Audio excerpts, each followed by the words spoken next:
विष्णु पुराण में हनुमान के अनेक अद्भुत और रोमांचक कथाओं का वर्णन है। इनमें से एक कहानी है मकरध्वज और हनुमान का सामना। यह कहानी हनुमान की वीरता, धैर्य और असीम शक्ति को दर्शाती है। मकरध्वज एक विचित्र प्राणी था जिसका जन्म हनुमान की गदा की बूंदों से हुआ था। वह आधा मगरमच्छ और आधा वानर था और पाताल लोक में निवास करता था। मकरध्वज का पालन पोषण राक्षस राज अहिरावण ने किया था, जो स्वयं बहुत शक्तिशाली और मायावी था।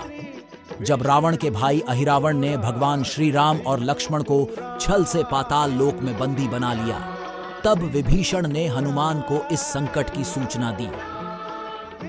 हनुमान तुरंत पाताल लोक की ओर प्रस्थान कर गए।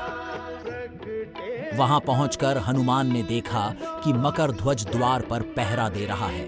हनुमान ने मकरध्वज को भगवान श्री राम और लक्ष्मण को मुक्त करने के लिए कहा, लेकिन मकरध्वज ने कहा कि वह अहिरावण का वफादार सेवक है और बिना युद्ध के उन्हें नहीं छोड़ेगा। हनुमान ने मकरध्वज को चुनौती दी और दोनों के बीच भीषण युद्ध हुआ। मकरध्वज की ताकत अद्वितीय थी, लेकिन हनुमान की शक्ति और कौशल के सामने वह ठहर नहीं सका। हनुमान ने मकरध्वज को पराजित किया और उसे सच्चाई का एहसास कराया। मकरध्वज ने अपनी भूल मान ली और हनुमान से क्षमा मांगी। हनुमान ने मकरध्वज की भक्ति और उसके बलिदान की भावना को देखकर उसे क्षमा कर दिया और कहा कि वह भगवान श्री राम और लक्ष्मण को मुक्त करने में उनकी सहायता करे। मकरध्वज ने हनुमान को अहिरावण के महल का रास्ता बताया और साथ ही उसे पराजित करने की युक्ति भी दी। हनुमान ने मकरध्वज की सहायता से अहिरावण के महल में प्रवेश किया और वहां जाकर उसने अहिरावण को चुनौती दी।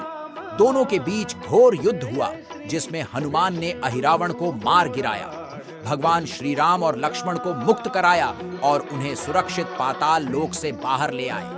हनुमान और मकरध्वज की कहानी वीरता, भक्ति और सच्चाई की शक्ति का प्रतीक है। यह दर्शाती है कि सत्य और धर्म के मार्ग पर चलने वाले को कोई भी शक्ति रोक नहीं सकती। हनुमान की इस कथा से हमें सीखने को मिलता है कि किसी भी परिस्थिति में धैर्य और साहस नहीं छोड़ना चाहिए और सच्चाई के प्रति अपनी निष्ठा बनाए रखनी चाहिए। विष्णु पुराण में हनुमान और मकरध्वज का सामना एक अद्वितीय और प्रेरणादायक कथा है। यह हमें यह भी सिखाती है कि विश्वास और सच्चाई के बल पर किसी भी चुनौती का सामना किया जा सकता है। हनुमान और मकरध्वज की यह कहानी हमें यह प्रेरणा देती है कि सच्चाई की राह पर चलते हुए किसी भी संकट से उबरा जा सकता है।